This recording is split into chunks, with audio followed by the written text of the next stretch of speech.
Good morning, friends. Mark Holmes here. As always, I want to thank you all for watching, commenting, subscribing, and being part of the Joe Sports Report. Without you guys, as well as you ladies, you know that this literally does not work. You know, it seems like lately on Wednesdays I've been going down the country, which has been good because Nick Wright has his NFL tiers, okay?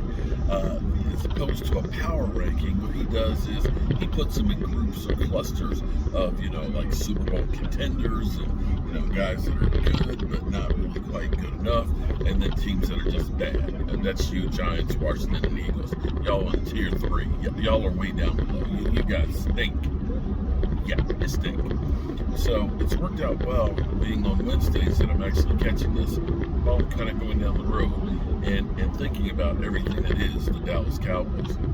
So they'll be back after the commercial break, and we're going to watch it. We're going to watch it. So just hold on tight. Wonderful, and it is wonderful to have Klay Thompson back in our lives. Check him out.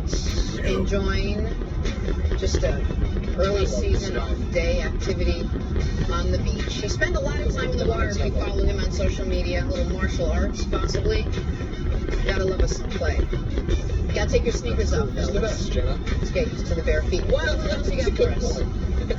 That's a good point, Jenna. We'll start with the weird. Bulls, Cavs. Weird one for Lori marketing here.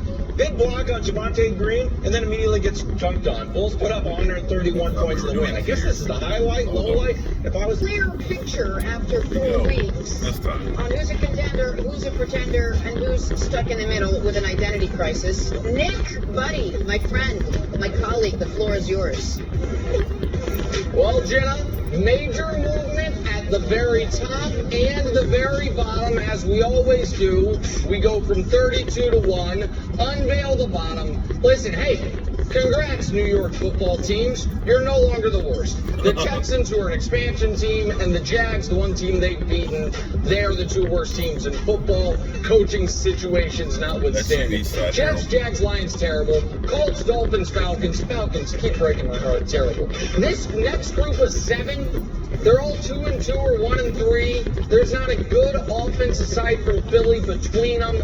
There are things about them like the Saints and Steelers. You're like, the defenses are good, but can they overcome the offenses? The answer is no. The Patriots, by the way, just cut Stephon Gilmore, so they don't have reinforcements coming. One of those teams might be alive for the playoffs, but those 15 teams at the bottom are mostly irrelevant. Now, the 17 teams that really matter to the first grouping.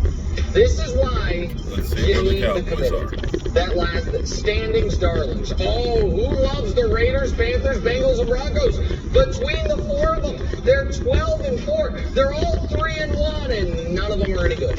You know it in your heart, you know it in your bones, but you look at the standings and you're like, well, hey, is it time to start taking the Bengals seriously? Is it time to start bringing up Derek Carr with the best quarterbacks in the AFC? The answer is no. You know the answer is no, but the standings love them, the tiers do not. Who are you? San Francisco, Seattle, and Tennessee. Look in the mirror and ask yourselves, who are you? San Francisco, are you a good defense or are you not? Tennessee, are you the worst defense in football or are you going to be mediocre? And Seattle, the up and the down, we can't score in the second half, but this week we did. You guys are all dangerous. No one wants to play any of the 3 of you, but you have a bit of an identity crisis. All right, next grouping. And this is where the controversy is going to come in. I can already feel it. Championship ceiling, Bucks, Chargers, Browns, Ravens. All 4 of those teams, at their best, can beat anyone in football. But the Bucks have a beleaguered, injured, bad secondary. The Chargers have no experience whatsoever. The Browns, quietly, have a Baker Mayfield, not problem, but concern early in the season. And the Ravens, you just don't know what you're going to get from the Ravens. Some games they play well enough to beat the Chiefs. Some games they need a 66-yard field goal to beat the Lions. So at their best, those 4 teams terrify you. Championship caliber. Rams, listen, you were the co-favorites. What happened? You got blown out at home. Don't get blown out at home, guys. Not a good thing. The Bills' defense has been the best in football. Their offense, surprisingly, has not clicked the way you might say, oh, Nick, they just scored 40 again. I understand that. If you're looking at their passing numbers, it's down from last year, but their defense has been so extraordinary, you have to put them there. Also, you'd like to see them play better competition. Luckily for them, they will this weekend. And the Cowboys. Cowboys look awesome. Right now they do everything well. This is the highest they've ever been in the committee's tiers. Congrats to them. Hopefully they stay there. Now the top 2 tiers. There's some controversy here within the meeting. I did not want to put the Cardinals there, flatly. However, the committee said, Nick, they're 4-0. Kyler's the MVP of the league right now. I said, I know. Have you met their coach? They said, we haven't met him. He has a beautiful house. I said, well, once you meet him, you're not going to have him that high. They said, Nick, we're overruling you. So the Cardinals are right there. The Packers, there's 2 games in week 1. We're ripping it up and throwing out. Steelers over Bills. Saints over Packers. We're throwing them out like a low-scoring figure skating. It doesn't count. Okay. The Packers have shown who they actually are. They're the top contenders. And then the Chiefs. Chiefs steady themselves. They've punted once in the last 2 weeks, 6 times on the season. Quietly, Mahomes, he's on pace for 6,000 yards and 60 touchdowns. So, there it is. There's your tiers. Broussard, be honest, it's the best edition yet. There's very little to argue about here. What are your thoughts? Kansas City's defense is terrible. All right, first of all, even if it were the best edition yet, it wouldn't be saying much. All right? I mean, look, the Chiefs at the top, I'm not surprised. I can't even act like I'm surprised. All right? I knew this was coming. But I'm getting tired of arguing every week that the Chiefs are perennially ranked not too high, Nick. They're 2-2. Every week. 2-2. All right, they've got arguably the worst defense in the NFL. They're giving up 31 points a game. That's better only than the Falcons, who you correctly have dropped to the bottom of your rankings, pretty much. They can't. I remember. I'm old enough to remember. I'm using your phrase when they could actually stop the pass, and they just couldn't stop the run. Guess what, Nick? Now they can't stop either. They played hapless Philadelphia last week. Sorry, dreadful Philadelphia. And Philadelphia actually scored on 6 of their 8 possessions. 6 of 8. And one of those possessions they didn't score on ended because of halftime, not because of great defense by your Chiefs. The other possession, it wasn't a punt. So they never punted against your Chiefs. So that's enough for that. But for them to be number 1, come on, man, that's crazy. Tampa Bay, again, too low, but I've talked about that as well. Here's my major beef outside of Kansas City. Buffalo and Green Bay should exchange places.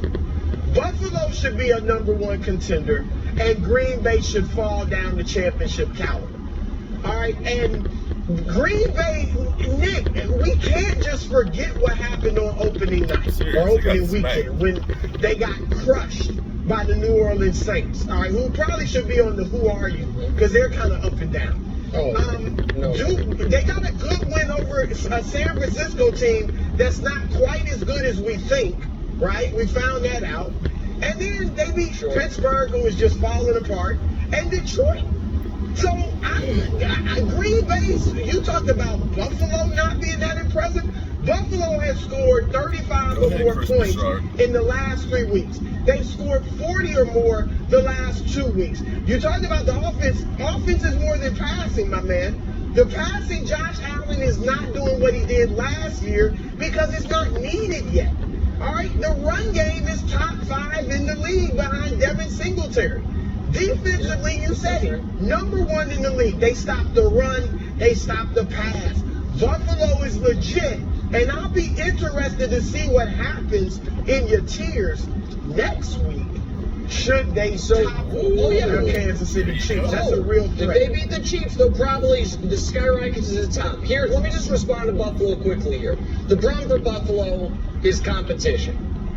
Pittsburgh, Houston, let me get it exactly right. Miami with Brissett and Washington. So that defense has been excellent, but it has also gone up against Big Ben, Jacoby Brissett, Taylor Heineke, who I like, and Davis Mills. So this is kind of like they're playing they're a Big Ten team that's feasting on some non-con before they get to the conference schedule. Yeah. I want to see how real that defense is once they start playing real offenses. Luckily for them, they play the realest of offenses this weekend, and we will get to find out. So listen, Buffalo it's available to them, Wilds. Go beat Kansas City, and you skyrocket up and the Chiefs fall. We'll see. Okay.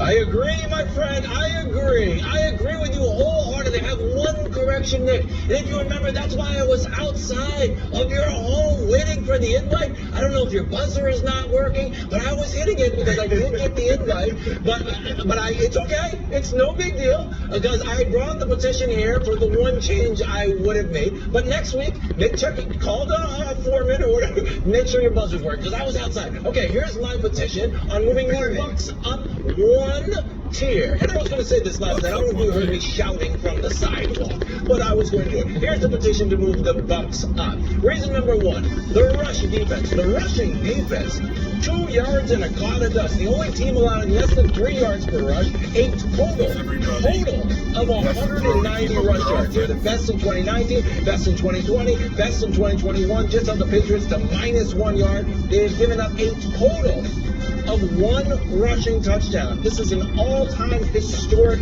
great rushing defense. They should move up. Reason number 2, back to business for the GOAT. People are like, well, I just saw him play a bad game. Yeah, you know what? Your team does not have Bill Belichick and 20 years of info on the guy. He's not going to play that bad in any other game. He still has the most completions, the second most yards, and the third most TDs of all quarterbacks. The GOAT will remain the GOAT. And finally, people are like, well, what about that pass defense? The pass defense is terrible. Pass defense is terrible. Don't get me wrong. Although you saw Mac Jones and he played great, regardless, they are going to feast on their upcoming schedule, their next 4 games. Also, I think they could get Gilmore. I know you think he's going to Kansas City. Actually, he can go to Tampa Bay. Next 4 games. Dolphins, 30th ranked offense. Eagles, 9th, but that number is a little inflated because they did play the Chiefs. Bears, last. Jameis, last. Oh, MVP? Who knows? Last. Second to last, worst offense, but maybe still MVP. So, Nick, I was outside kind of trying to tell you this stuff, but I don't know, the window, it's starting to get cold, October. I didn't know if you heard me, so I'm glad you gave me the opportunity to do it on the show. I will be there next week. All right. Okay, don't show up. You're not on the committee. We don't have any openings. Greg Jennings flew in and flew out. Apologies that you were not included, but Greg Jennings took your spot. And Greg Jennings, because of his commitment to fitness, he actually takes up 2 seats now. So your seat was taken up by Greg's biceps, so you weren't there. My seat, though. Let me deal with the Bucks. Certain things. This is why the committee is superior to standings or power rankings. Sometimes you get more credit for a loss than a win. So, for example, the Browns' most impressive performance of the year was their loss to Kansas City. Meanwhile, the Buccaneers just won a game, and they got dinged for it. The fact that they couldn't score points, the fact that that game came down against the terrible Patriots, against an objectively bad New England team. That fact that Bucs team allowed Mac Jones 19 straight completions, that game did come down to the final minute. Not only did it not impress the committee dinged them for it a bit. So no. So while we do expect the Bucs to have a gaudy record at the end of the year, thanks to the schedule that you just... Well, they're tiers. You could have some tears on that one. You can see that it's truly biased because having Kansas City, that's 2-2, and one of the worst defenses in the NFL as one of his championship teams, I just don't see it, and they couldn't stop, as he put it, the Eagles. The Eagles didn't punt with that offense. And, but it's cool. At least the Cowboys are moving up on it. So we're going to keep on humming down the road. I'm going to get me some gas, and I'll see you on the other side. Peace.